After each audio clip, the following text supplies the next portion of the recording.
Gražios moters pavyzdys man mama. Mama savo dukroms ir puiki žmona savo vyrui. Visose srityse jį man pavyzdys. Ir žinote, supratau, kad tik visapusiškai save išreiškinti moteris yra laiminga. Tad neieškokime savyje trūkumų, raskime privalumus ir juos pamilkime.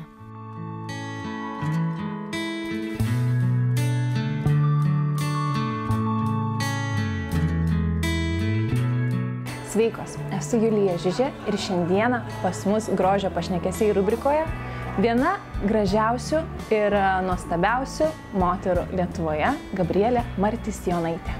Gabrielė, kokios spalvos dažniausiai būna tavo nuotaika? Gal raudona? Nes labai daug atspalvių turi raudona. Super. Tai gali pasirinkti, ar tu šį rytą esi švelniai rožinė, ar tu esi tamsiai raudona. Taip, arba tu esi labai ryški, tiršta raudona, tokia kaip rožės su spygliais. Taip, super. Tai tu su maskuokliu realiai patepi tik tai paakis. Pudra. Su pudra. Taip. Užmaskuoji paakis. Taip. Ir viskas. Taip. Ir čia tavo yra visos dienos makiažas. Ir sausos pudros. Ir sausos. Ir vis gerai, pademonstruok mums, kaip tai viskas atrodo.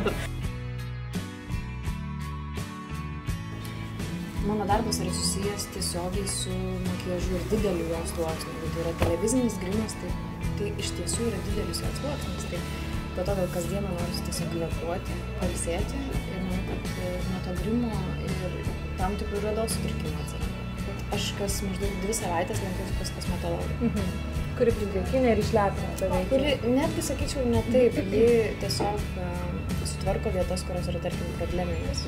Tai tavo antakiai atrodo tobulai, bet pastebėjau, kad tu dabar makiažo metu nenaudoji jokių priemonių. Ne, aš niekada nenaudoju jokių priemonių. Tai kokia čia paslaptis ir koks čia tas tobulų antakių receptas? Taip, yra toks receptas ir aš sakyčiau, tai netgi buvo geriausias mano pasirinkimas ir geriausia investicija.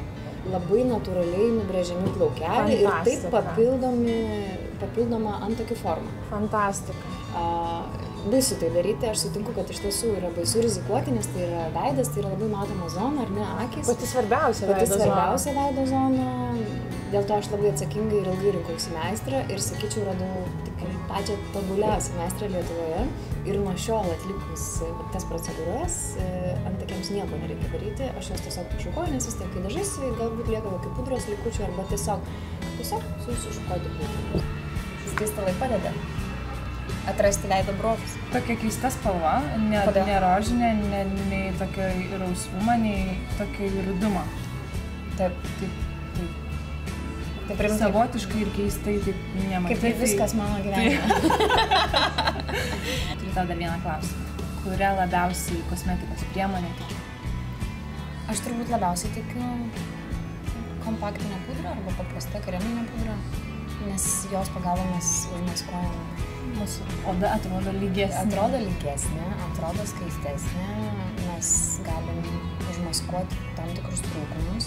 Mano atveju tai yra, tarkim, tamsesni akiai, kurios realiai ta priemonė mane išgelbėja ir priverčia jaustis geriau. Gabrielė, tau gražiausias pasakytas dalykas gyvenime? Kad mane džiugiuosi.